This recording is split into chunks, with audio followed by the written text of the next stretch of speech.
Hello everyone, स्वागत है आप सभी लोगों का सुफलों के इस मंच पर।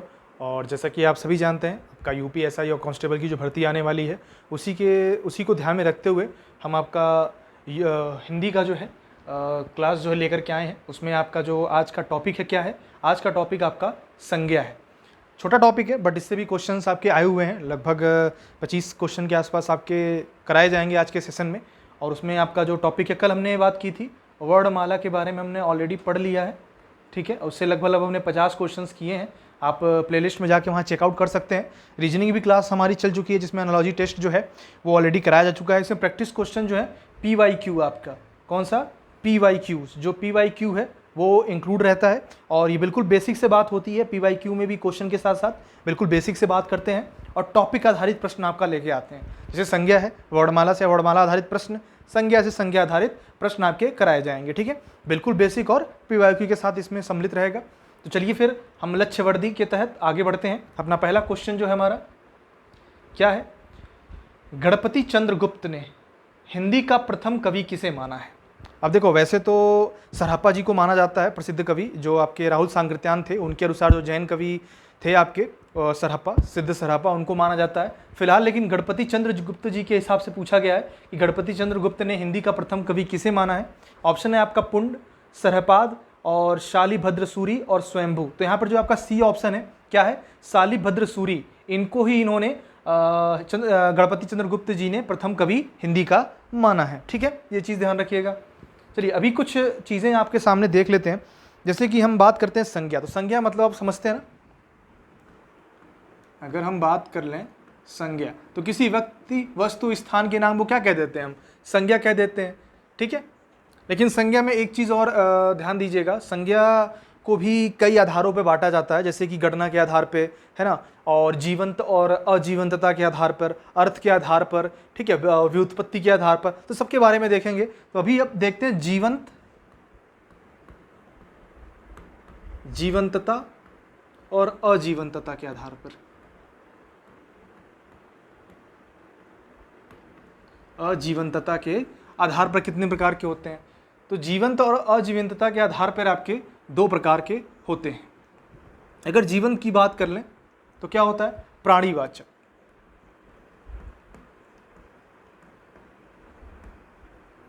प्राणीवाचक। अजीवंतता के आधार पर देख लें तो अप्राणीवाचक।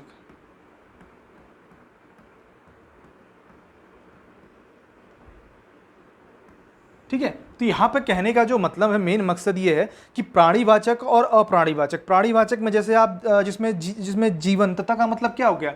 जिसमें जीवन हो, यानी कि आपके मनुष्य हो गए, राम, श्याम, गोपाल, इन सब में क्या है? मनुष्य जीवंतता है, ये जीव है। लेकिन ईंट को ले लो आप, पत्थर ले लो, मेज ले लो, कुर्सी ले लो, तो ये क्या है? अजीवंत है। ठीक है, तो ये अजीवंतता के आधार पर अप्राणीवाचक में आ जाएंगे, और जो जीवन में है, जो प्राणीवाचक हैं, वो इसके अंतर्गत आ जाएंगे। ये चीज़ आपको ध्यान रखना है। क्लियर है सभी को? Very good. चलिए नेक्स्ट आइए, इसको ठीक कर लीजिएगा। ये प्राणीवाचक, तो ये कौन से आधार पर है? ये आपका जीवंतता और अजीवंतता के आधार पर वर्गीकृत किया गया है। अब नेक्स्ट देखते हैं हम। नेक्स्ट क्या है? नेक्स्ट में भी आपका हम देखेंगे गणना के आधार पर। गणना के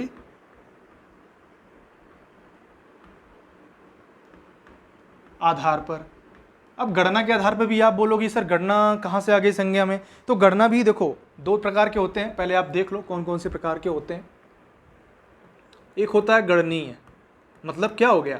जिसको गणना किया जा सके। ठीक है, और एक दूसरा क्या होता है? अगणनीय, या जिसकी गणना ना की जा सके, है ना।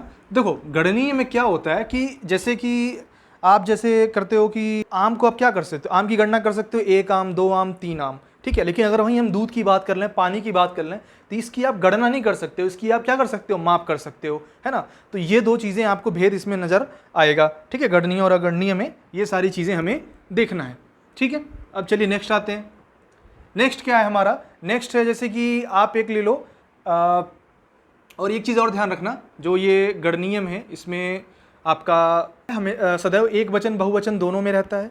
ठीक है, एक वचन और बहुवचन, दोनों में रहता है। और इसमें जो जातिवाचक इसके अंतर्गत आता है, ठीक है, ये ध्यान रखिएगा। और ये सदैव आपका एक वचन में रहता है, सदैव एक वचन में आपका रहता है ये। और बाकी व्यक्तिवाचक और समूहवाचक और द्रव्यवाचक ये सभी क्या है, ये सभी आपके अगणनीय के अंतर्गत आते हैं, ठीक है, ये ध्यान दीजिएगा, एक वचन और बहुवचन के अंतर्गत होता है। अब हमने देख लिया कि गणना के आधार पर। अब एक चीज़ और आता है जो धर्म और वस्तु के आधार पर। धर्म में क्या भाववाचक आ जाता है, बाकी जो है वस्तु के आधार पे आ जाता है। तो अब फाइनल हम आते हैं अपने व्युत्पत्ति के आधार पर। किसमें, नहीं फाइनल नहीं, सेकेंड लास्ट, व्युत्पत्ति के आधार पर।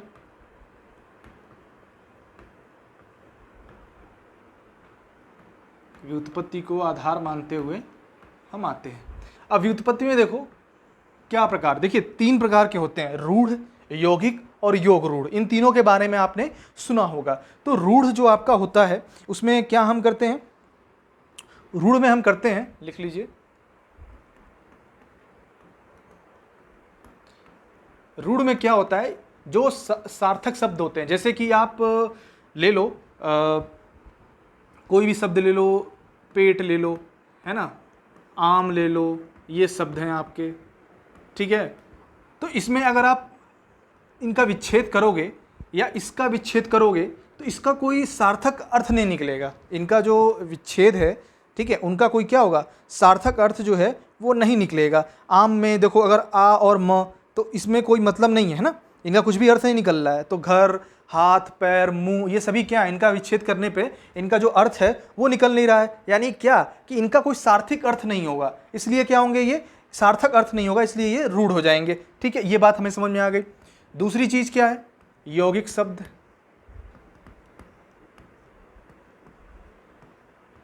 अब यौगिक शब्द में क्या निकल के आएगा, यौगिक शब्द में यह निकल के आएगा कि इसमें कोई ना कोई सार्थक शब्द होते हैं। जैसे पुस्तकालय, आप लिखो पुस्तकालय। अब पुस्तकालय का आप विच्छेद करो तो क्या हो जाएगा, पुस्तक और आलय।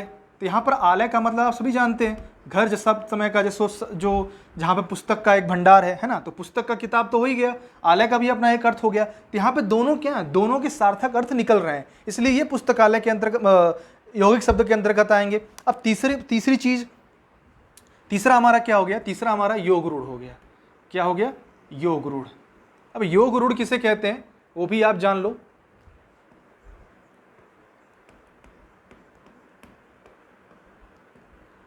योग रूढ़ में एक्चुअली क्या होता है कि अर्थ तो निकलते हैं, सॉरी, शब्द तो सही होते हैं। जैसे आप ले लो पंकज। पंकज में क्या है, पंख और ज, ठीक है, दो शब्द जो हैं निकल रहे हैं। लेकिन इसमें आप देखो कि पंकज में जो 2 खंड हैं, पंख और ज, ये दोनों क्या हैं, सार्थक हैं, ठीक है। तो यहाँ पर पंख का मतलब क्या होता है, पंख का मतलब होता है आपका कीचड़ होता है।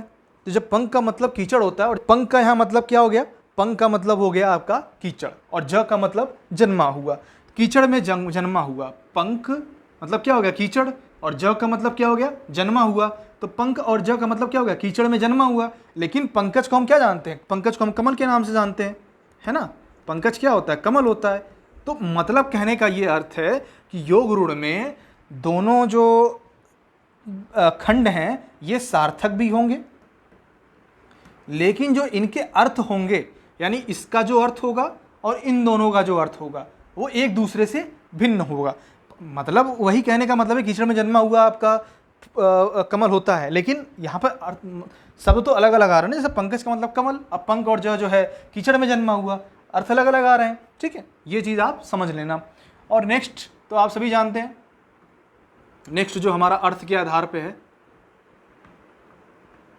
अर्थ के आधार पे है,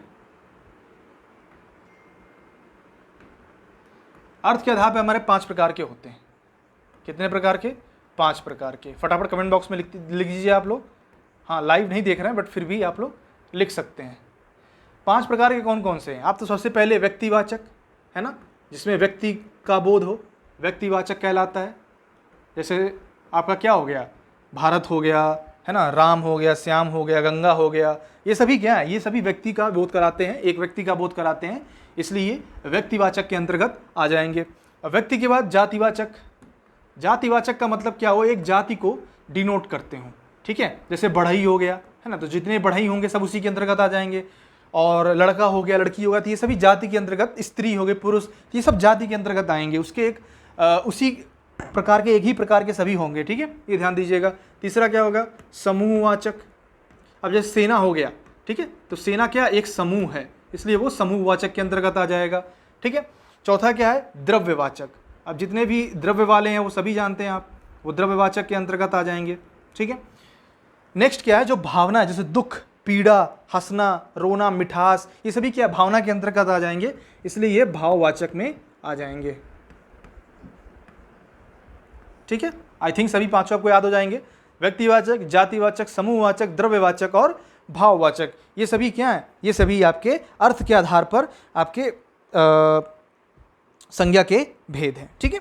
चलिए, वेरी गुड। नेक्स्ट आ जाइए, प्रश्नों पे आ जाते हैं हम अपने। प्रश्न ऑलरेडी हमने एक कर लिया है, अब हम दूसरे प्रश्न पे आ जाते हैं।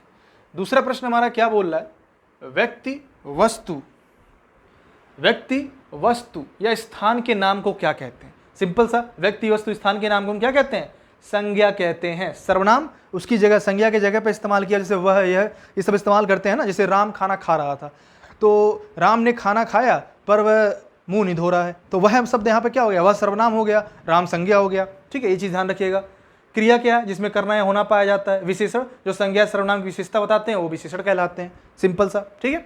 चलिए नेक्स्ट आ जाइए। भारत संज्ञा का कौन सा प्रकार है।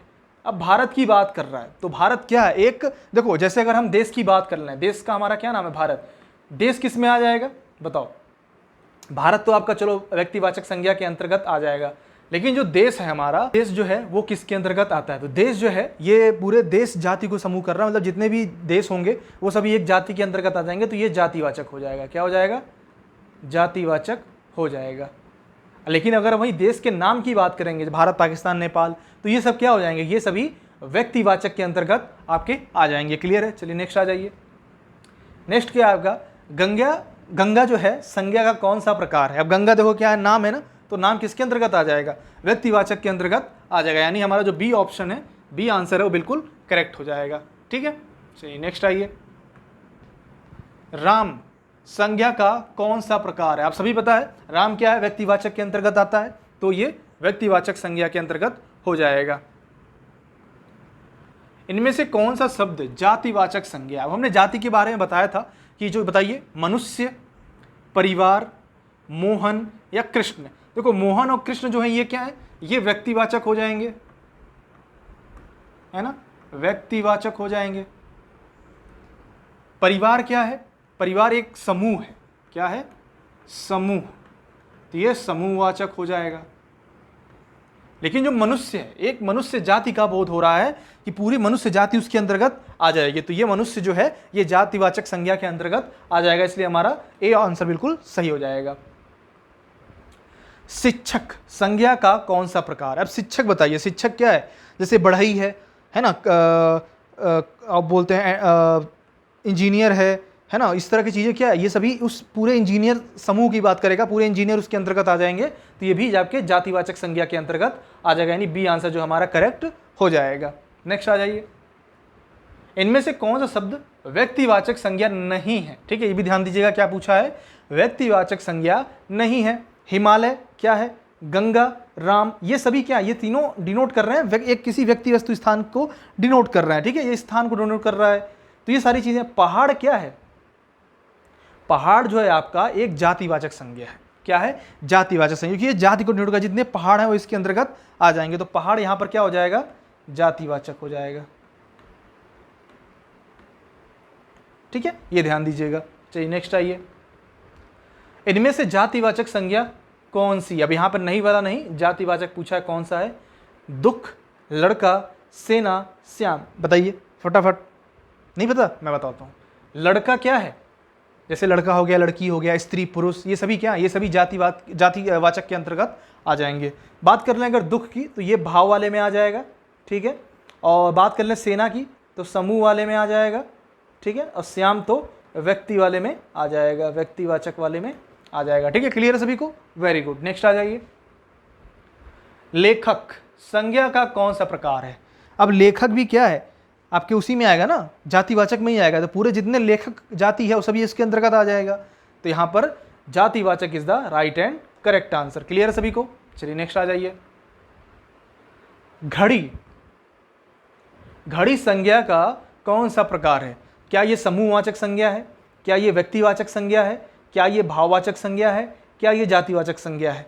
देखिए समूह वाले में क्या है, समूह वाले में जैसे सेना हो गई, तो सेना के अंतर्गत जितने थल सेना, जल सेना, उसमें जितने ही व्यक्ति हैं वो सभी एक समूह के रूप में उसको वर्णित किया जाएगा, ठीक है, ये चीज़ आप ध्यान रखिएगा। ठीक उसी प्रकार जो हमारा घड़ी है वो भी क्या हो जाएगा, जातिवाचक संज्ञा हो जाएगा, ठीक है।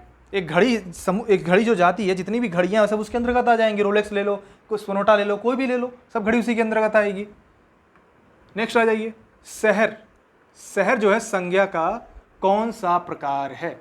जातिवाचक है, व्यक्तिवाचक है, समूहवाचक है या फिर भाववाचक है? तो ये भी हमारा क्या है, ये भी हमारा जातिवाचक के अंतर्गत ही आ जाएगा, ठीक है। चलिए जितने भी शहर हैं सब उसी के अंतर्गत आ जाएंगे। गांधी जी को राष्ट्रपिता कहा गया है। वाक्य में संज्ञा जो है, संज्ञा क्या है, गांधी जी, किस से किस रूप में परिवर्तित हो रही है? देखिए वैसे संज्ञा यहाँ पर क्या है, व्यक्तिवाचक है, लेकिन वो फिर किस में कन्वर्ट हो जा रही है, भाववाचक में कन्वर्ट हो जा रही है। तो व्यक्तिवाचक से भाववाचक, फिर हमारे राष्ट्रपिता कहलाएंगे वो, तो वो भावना के अंतर्गत आ जाएगा। तो यहाँ पर हमारा व्यक्तिवाचक से भाववाचक के अंतर्गत आ जाएगा। नेक्स्ट क्या है, जो भाववाचक संज्ञा नहीं है उसका चयन करके रिक्त स्थान निम्न में से भाववाचक संज्ञा नहीं, ये बताना है। करुणा, सुंदरता, अमीरी, पढ़ाई, बताइए कौन सा यहाँ पर सही होगा, भाव के अंतर्गत नहीं होगा।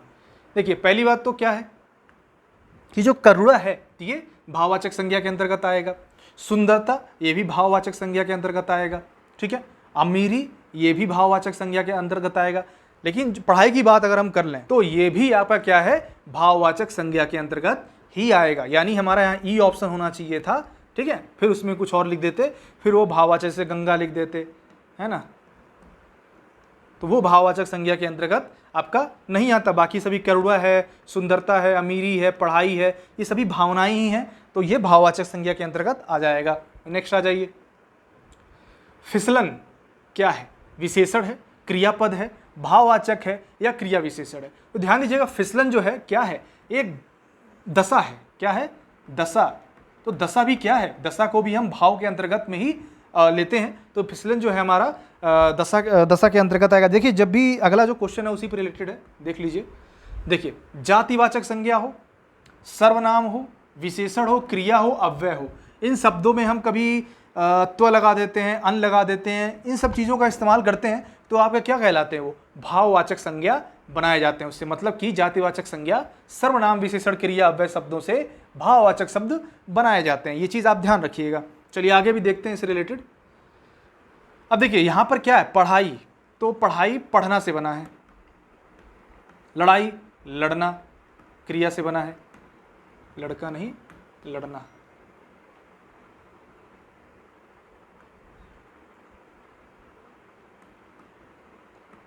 भलाई, कमाई, कमाना। तो मतलब क्या हो गया कि जो ये भलाई है, ये इसका जो भला शब्द है, क्या है, भला, ये अव्यय है। अव्यय का मतलब क्या होता है, ऐसे शब्द, ऐसे अविकारी शब्द जिनका जो परिवर्तन किसी वस्तु, व्यक्ति, किसी मतलब लिंग, वचन, काल, कारक के आधार पर परिवर्तित ना हो, वो आपके अव्यय कहलाते हैं। और ये अविकारी भी कहलाते हैं, ठीक है, यानी परिवर्तित ना। संज्ञा, सर्वनाम, विशेषण ये क्या है, विकारी हैं। ये लिंग, वचन, काल, कारक के आधार पर परिवर्तित हो जाएंगे, लेकिन आपका जो अव्यय है वो परिवर्तित नहीं होगा। इसलिए ये क्या कहलाते हैं, ये हमारे अव्यय कहलाते हैं, ठीक है, ये ध्यान दीजिएगा, अव्यय कहलाते हैं। तो यहाँ पे आंसर हमारा सी जो है, ये भाववाचक संज्ञा क्रिया से नहीं बनी है, ये चीज ध्यान रखिएगा, अव्यय से बना हुआ है, ठीक है। लेकिन जो ये सब है ये क्रिया से ही बने हुए हैं। नेक्स्ट आ जाइए। बचपन संज्ञा का कौन सा प्रकार है? बचपन एक भावना है, ठीक है, वो भाववाचक के अंतर्गत ही आ जाएगा। नेक्स्ट आइए। वीर शब्द की भाववाचक संज्ञा कौन सी होगी? वीर, तुम बढ़े चलो। चलिए, तो वीरता भी है और वीरत्व भी है, यानी क्या हो जाएगा? बी आंसर जो है बिल्कुल सही हो जाएगा। ए और डी दोनों ही यहां पर हमारे बिल्कुल सही हो जाएंगे। ठीक है, क्लियर है? नेक्स्ट आते हैं। नेक्स्ट क्या है हमारा? राष्ट्र शब्द की भाववाचक संज्ञा कौन सी है? तो राष्ट्र का क्या हो जाएगा? राष्ट्रीयता हो जाएगा। क्या हो जाएगा?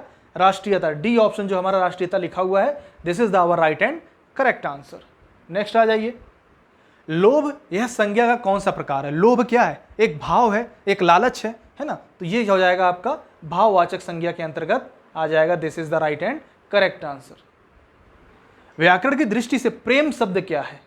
प्रेम भी क्या है? प्रेम करना एक भावना से संबंधित है, तो ये भाववाचक संज्ञा के अंतर्गत आ जाएगा। क्लियर? चलिए, वेरी गुड। नेक्स्ट आ जाइए। इनमें से भाववाचक संज्ञा कौन सी है? चरित्रता, सच्चरित्र या सतचरित्र? तो यहां पर चरित्र जो है ये बिल्कुल से हमारा चरित्र is the right and correct answer. Next आ जाइए। इनमें से कौन सा शब्द जो है संज्ञा है? बताइए, संज्ञा कौन है? क्रुद्ध, क्रोधी या क्रोधित? तो यहां पर क्रोध जो है ये बिल्कुल सही है, ये आपका संज्ञा के अंतर्गत आ जाएगा। ठीक है, क्रुद्ध, क्रोधी। क्रोधी मतलब क्या? ये विशेषण, विशेषता बता रहा है। ठीक है, राम क्रोधित है ना? उसे क्रोध आया, तो यहां पर ये संज्ञा के रूप में इस्तेमाल हुआ है। राम क्रोधित हुआ, यहां पर ये विशेषण के रूप में इस्तेमाल हुआ है। परिवार संज्ञा का कौन सा प्रकार है? परिवार एक समूह की बात करता है। किसकी? समूह की बात करता है, इसलिए ये आपका समूहवाचक संज्ञा के अंतर्गत आ जाएगा। इनमें से समूहवाचक संज्ञा कौन सा है? राम, हिमालय, अनाज या सेना? मैंने बात कर ली थी पहले, समूहवाचक जो पूरे एक समूह को प्रदर्शित करता है ना? तो वो सेना के अंतर्गत आ जाएगा आपका। ठीक है, सो आई होप ये सेशन आपको पसंद आया हो। 26 प्रश्न थे, काफ़ी सिंपल और महत्वपूर्ण प्रश्न थे, जो कभी कभी एग्जाम में पूछ देता है तो आप गलत करके चले आते हो, क्योंकि कुछ चीज़ें जल्दी में गलत हो जाती हैं। तो इसलिए एक प्रैक्टिस सेट के रूप में इसको करो, आप फटाफट इसको रोक रोक करके आप अपना आंसर भी चेक करते रहो, और कमेंट बॉक्स में बताओ कि आपके कितने सही हुए। 26 में से कितने आपके सही हुए हैं, ये आपको कमेंट बॉक्स में बताना है। ठीक है, बाकी सेशन कैसा लगा ये जरूर बताइएगा। और फिर अगला हम जो है सर्वनाम, विशेषण, क्रिया, ये सभी लेकर के आएंगे। सभी संबंधित PYQ जो है आपके कराए जाएंगे। ठीक है, तो चलिए मिलते हैं फिर अगले सेशन में। Take care, bye bye.